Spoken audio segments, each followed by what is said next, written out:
Ya. Empezamos con la exposición. Ya. Mecanismo de patogenicidad. La cándida forma parte de la flora de la piel, la cavidad oral, trato digestivo y la vagina.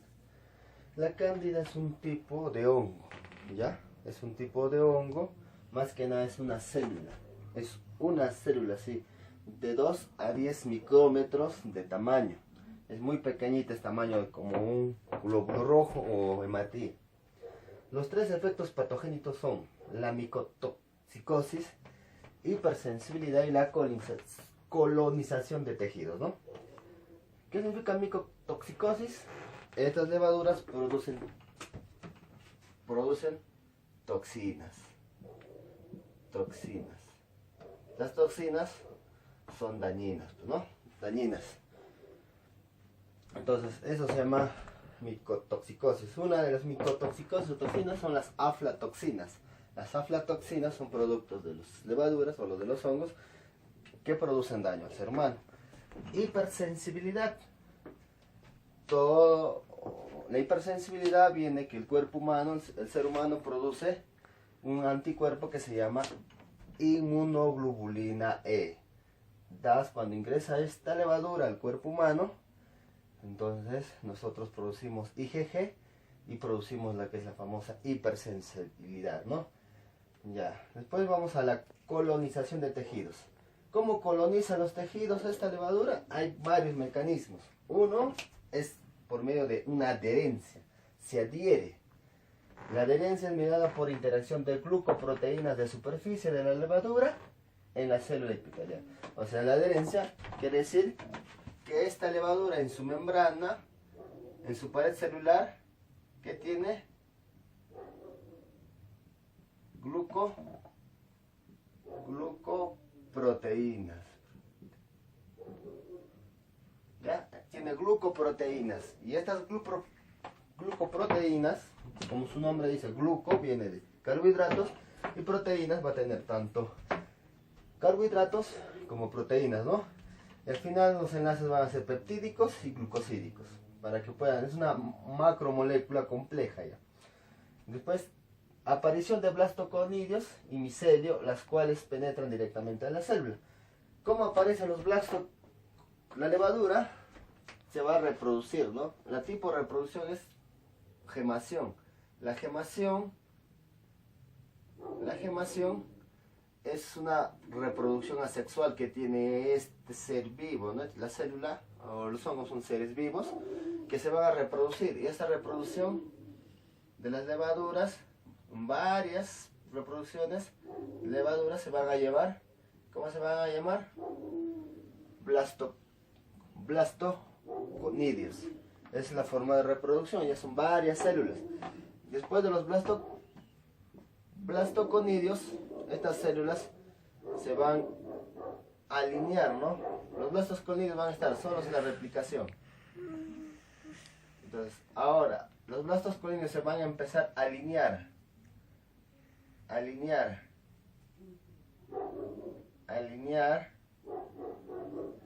para formar micelios. Toda esta parte, esa formación, alineamiento, las paredes empiezan a engrosarse, paredes más gruesas,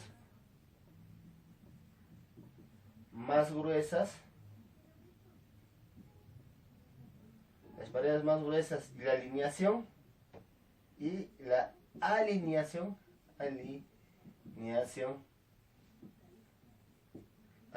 de las levaduras. La alineación se llama, las paredes empiezan a engrosar y la alineación se llama, ¿cómo se llama? Micelio. Eso se llama micelio. Después, este micelio, aparte de alinearse, van a empezar a crecer enormemente ya. Crecen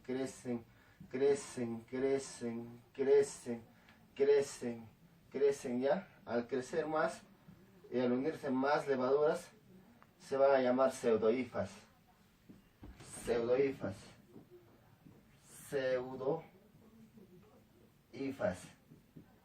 De esta manera ya empiezan a colonizar un tejido ya sea más que nada tejido epitelial, ¿no?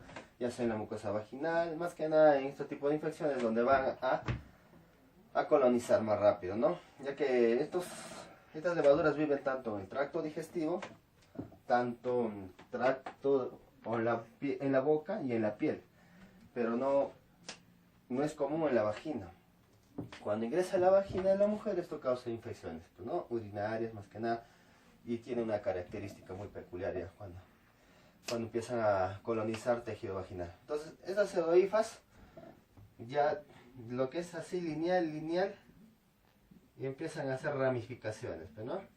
Estas ramificaciones que van a tener, ya se empiezan a ir para acá, se van a formar así como las ramas de los árboles, esas ramificaciones. A eso ya se les va a llamar, ya no pseudohifas, sino hifas. Entonces las hifas ya son ramificaciones, ahora lo puedes ver para acá, así, ¿no? Entonces ahí es donde cambia su nombre ya. Cuando se empiezan a ramificar es una forma de resistencia ya de estos, ¿no? Entonces eso se llama hifas. Las hifas son las formas más resistentes que tienen la levadura. La levadura es una célula, pero va a pasar este tipo de transformación. Eso se le dice en su morfología, cambia su morfología, y al final las hifas son las formas más resistentes que tienen las levaduras para colonizar un tejido.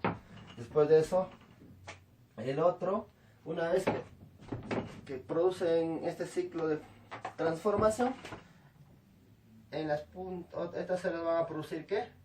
Enzimas. Estas enzimas, ¿qué son? Las enzimas o sea, las más importantes, las que vamos a estudiar. Enzimas que producen ¿quiénes? Estas levaduras, pero ya cuando tienen esta forma de hifas. ¿Qué producen? Enzimas, tienen proteinasas, las más importantes. Proteinasas, y el otro también tiene fosfolipasas. Esas son las enzimas más importantes, fosfolipasas. ¿Ya? Ya, ahora vamos a marcar más acá. Seguimos, continuamos. Ya. Empezamos a hablar de estas dos. Ahora nos vamos a enfocar a estas dos enzimas que produce ¿quién? Estas levaduras. Como dice acá, la familia de enzimas del sistema de secreción aspartico-proteinasa, SAP. Por eso sus siglas, ¿no? Proteína de secreción aspartica. Como sabemos que toda proteína es un conjunto de ¿qué? De aminoácidos. Hay 20 aminoácidos en total, 10 son esenciales, 10 no son esenciales. ¿Qué quiere decir? 10 esenciales que el cuerpo no lo produce, no lo sintetiza, y las otras esenciales son las que tenemos que consumirlo a través de la dieta, ¿no? Entonces el ácido aspartico es un aminoácido. ¿Y qué quiere decir? Entonces estas proteinasas, como dice, son enzimas que van a actuar ¿en dónde? En ese aminoácido que se llama el ácido aspartico. Por eso dice de secreción aspartico-proteinasa, que proporciona el hongo un sistema proteolítico. ¿Qué es proteolítico? Destruir aquí a las proteínas. Las proteinasas, como dice su nombre, una enzima que destruye a las proteínas. Las proteínas son cadenas muy largas, más de 50 aminoácidos. Entonces van a actuar ¿en dónde? Pero van a romper. ¿Dónde van a romper? En un aminoácido que tiene, que se llama el ácido aspartico. La presencia de los genes de la familia SAP es la única de las especies patógenas de la cándida, ¿no? O sea, la presencia de estos genes hacen que esta cándida, más que nada todas las cándidas tienen este gen SAP, para que aumente su virulencia y así pueda colonizar tejidos. Digestión de moléculas proteínicas a partir de nutrientes. Esa es una de sus funciones, ¿no? Digiere, como decir, se comen moléculas de proteínas para adquirir nutrientes, así de esta manera. Con esto digiere, separa y consigue sus nutrientes aquí en la cándida para poder vivir así dentro de un tejido. Dirigir o distorsionar las membranas del huésped y facilitar la adhesión, la invasión a tejidos. Como sabemos, que hay proteínas también en la célula de los seres vivos, en su membrana, entonces van a distorsionar, ¿no? Como hay proteínas, estos van a actuar a esas proteínas, tanto intrínsecas, extrínsecas, que están en la membrana celular, van a distorsionar pues la membrana, ¿no? Van a agredir la célula, entonces de esta manera facilita su adhesión y a la invasión de tejido. Otro, a digestión de moléculas del sistema inmunitario del huésped para evitar o resistir el ataque antimicrobiano. ¿Qué quiere decir? Nosotros, como ya sabemos cuáles son las moléculas del sistema inmunitario, son los linfocitos, los macrófagos, ¿no? En este caso van a atacarlos a ellos, para que estos puedan resistir también al sistema inmunitario y también puede evadirse de esta manera a los antimicrobianos, ¿no? Porque de esta manera digieren y son más resistentes, pues, ¿no? A los antimicrobianos. Ya sabemos que los antimicrobianos son para bacterias y no para hongos, pues, ¿no? Por eso es que tampoco les hace efecto este tipo de medicamentos. Seguimos. Entonces las proteínas, como hemos mencionado, que dice acá, las proteínas tienen funciones especializadas durante su proceso de infección, tales así que son o se consideran con capacidad de factor de virulencia.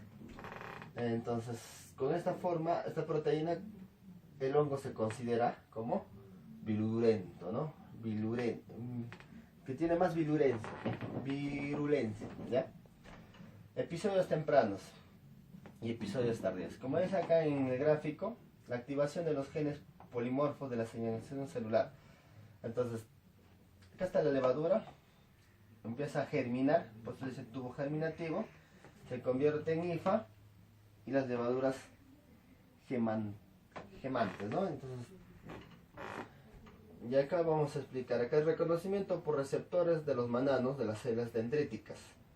Esto es más que nada el mecanismo de protección que nosotros, cuando se introduce una levadura, esto sucede dentro del organismo del ser humano. Que dice reconocimiento por receptores mananos. Los mananos están dentro de la membrana de la levadura.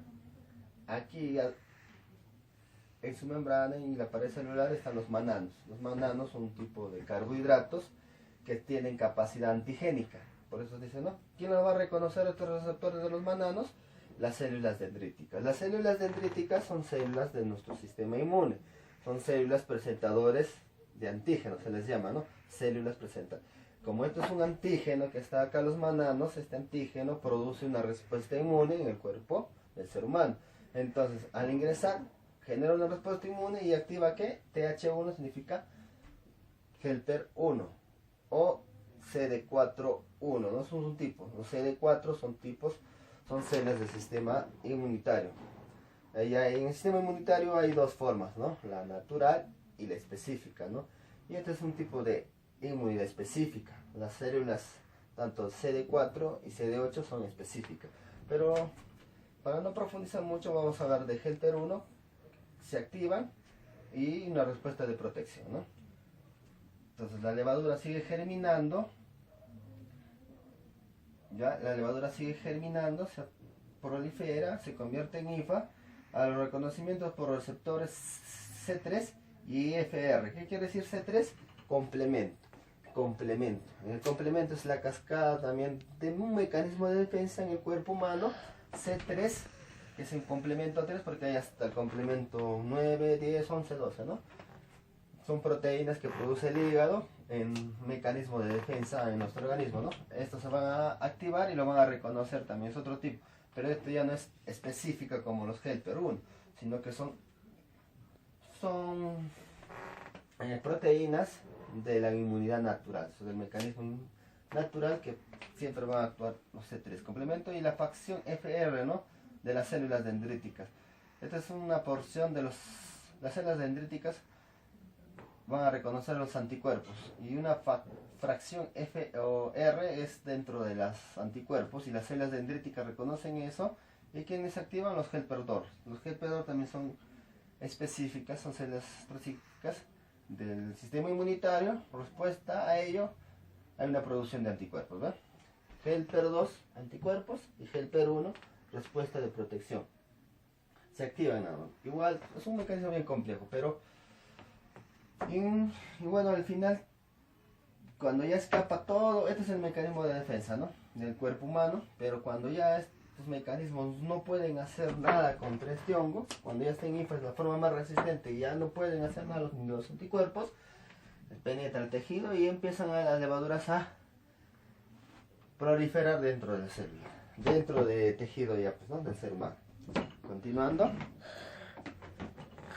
fosfolipasas son una clase de enzimas que hidrolizan, dice, ¿no? Como dice, hidrolizar, ¿no? Las fosfolipasas, dentro de la clasificación de enzimas, ya sabemos, las oxirreductasas, las ligasas, ¿no? Las hidrolasas, están dentro de las hidrolasas. Por eso hidrolizan los enlaces ésteres presentes en los fosfolípidos, dice, ¿ve? Entonces, estas enzimas hidrolizan y secretan y detectan en la punta de las hifas durante su invasión de tejido. O sea, estas enzimas van a estar produciéndose durante el estado de hifas. Acá se producen, como ya les he mencionado, ahí se van a producir las fosfolipasas. Entonces, hay varios tipos de fosfolipasas, ¿no? Se han identificado, dice, 4 fosfolipasas. Fosfolipasa A, fosfolipasa B, fosfolipasa C y fosfolipasa D.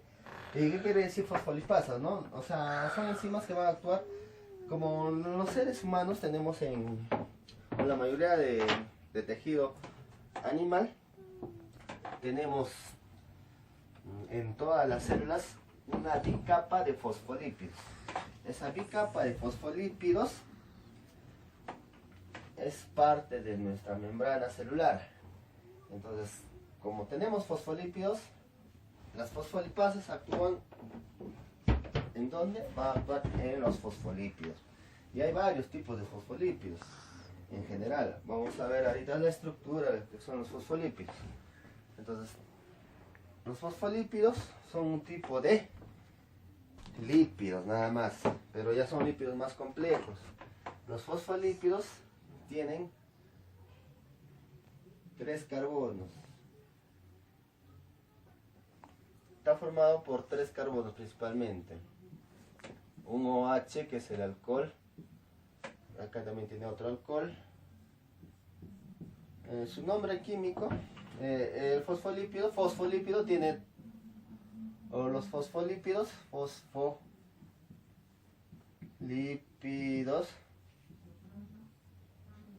normalmente tienen un glicerol, ¿ya? El glicerol, como mejor lo voy a dibujar de este lado más grandecito, ¿ya? Los fosfolípidos primeramente tienen un glicerol que es así más o menos, de este tamaño. El glicerol que es un glicerol, como ahí termina bien en ol, sabemos que es un alcohol, el famoso propanotriol, ¿no? Pero aparte de glicerol va a tener, pues, ¿no?, 2 grupos acilos, que quiere decir 2 grupos o 2 ácidos grasos. Y los 2 ácidos grasos van a estar en la posición 1. En la posición 1, si nosotros empezamos aquí, en la posición 1 tenemos un ácido graso, en la posición 2 otro ácido graso, por eso se llama el diacilglicerol. También el fosfolípido le podemos decir el di, porque hay 2, en posición 1, posición 2, posición 3. En la posición 3 nosotros vamos a tener, ¿no?, el glicerol, ya sabemos que es el propanotriol, ¿no? Pero un glicerol se va a unir ¿a qué? Se va a unir a un grupo fosfato, por eso se va en fosfolípidos, ¿ya? Borramos esto, ya, entonces acá ya tenemos, tiene 2 grupos, 2 ácidos grasos, ¿ya? En la posición 1, en la posición 2 y en la posición 3 del carbono, que va a tener los fosfolípidos o el grupo fosfato, ¿no? El grupo fosfato siempre se simboliza con una O, con una P. Acá va a formar un enlace éster, aquí también, aquí y aquí también, ¿no? Tenemos un grupo fosfato, ¿no? Y este grupo fosfato, entonces, de acuerdo a esto, vamos a estudiarlos, lo que es fosfolípido B, fosfolípido C, D y la, ¿no? Entonces, hay algo muy particular en esto. Acá quiero que sí me prestes bastante atención. No sé si Maricela te puedes acercar un poquito más. Acácito, que se ve bien. Voy a explicar esto. Esto es un poquito complejo porque es, más que nada hablamos de estructura química, ¿no? Estructura, a veces esto es un poco más complejo o un poquito más difícil de entender. Ya, entonces, los fosfolípidos, esta es la estructura de un fosfolípido. Las fosfolipasas actúan en esto. Esto es como su sustrato. Tiene que haber un sustrato donde actuar. Y por eso la mayoría de las enzimas llevan el nombre donde actúan. Como actúan en los fosfolípidos, se llaman fosfolipasas. Ahora, la fosfolipasa A. Hay fosfolipasa A1 que actúa ¿dónde? A ver si me ayudan con los colorcitos. Actúa aquí. Incide aquí. Ahí actúa la fosfolipasa 1. Entonces cuando la fosfolipasa A1 va a actuar o va a incidir, se dice el término sería incidir. Incidir significa cortar. Incidir en el primer acilo. En el primer acilo o ácido graso, se le dice, ¿eh? Acilo o ácido graso. Ahora la fosfolipasa A2, también hay otro tipo. ¿Dónde va a incidir? Acá, en el otro grupo acilo. Incide en el segundo acilo.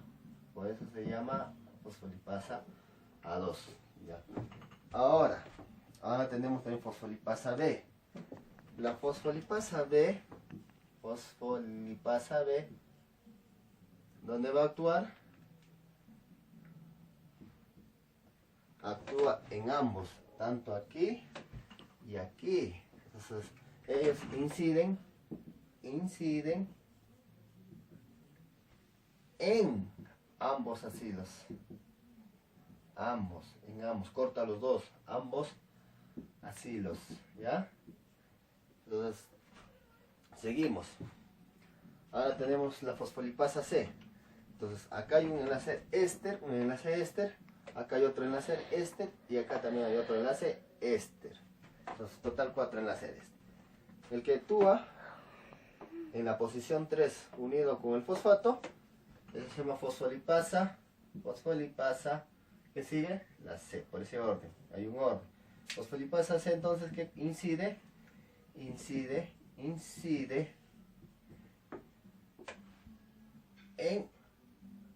el enlace en el enlace éster, ¿no? ¿En qué enlace éster? Del carbono 3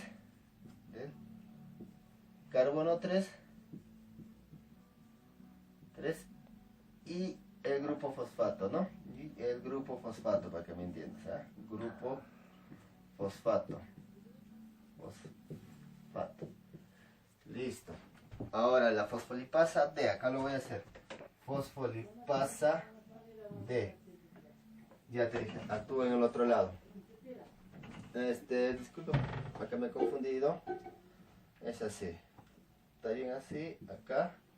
Y acá va a estar unido a un R3. Este R3 significa un grupo que se puede ser colina, puede ser adelinato, se va a unir a bacho y va a cambiar el nombre. Este R3 puede ser cualquier otro componente, puede ser colina, adelinato, inositol, o sea, dependiendo a este R, el fosfolípido va a cambiar de nombre, ¿ya? Hay acetilcolina, fosfatilcerina, entonces acá te va a formar otro grupo éster, y este grupo éster, ahí va a empezar, eso se va a llamar incide también, ¿no? Entonces fosfolipasa D va a ser ¿qué? Incide, ahí está, inciden en el enlace éster,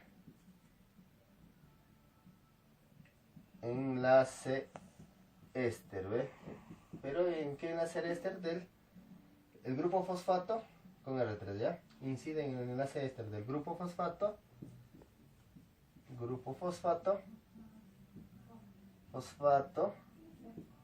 con el enlace, con el grupo fosfato con con un grupo o un radical, ¿ya? Con un radical. El radical va a cambiar de nombre. El radical puede ser, como les he dicho, ejemplo, acá puede ser colina, ¿no? Colina, etanolamina, etanolamina, puede ser serina, inositol, y cambian de nombre, pues, ¿no? Fosfatidilcolina, fosfatidiletonalamina, fosfatidilserina, ¿no? Una serie de lípidos. Entonces, por eso tienen esos nombres, ¿ya? Acá también se puede ver, ¿ver? Ya, repasando esto, fosfolipasa en el primer asilo, fosfolipasa 1, fosfolipasa 2 en el segundo asilo. Ahora fosfolipasa B en los dos, tanto en primer asilo y segundo asilo, fosfolipasa B, inciden en ambos. Fosfolipasa C entre el carbono y el grupo fosfato, el tercer carbono y el grupo fosfato, y el R3, como lo hemos mencionado, el R3 también, ¿no? Ahí van a tener su incidencia, y eso es el fosfolipasa D. El R puede ser cualquier otro, que acá está colina, etanolamina, serina, ¿no? Ya es un poquito complejo.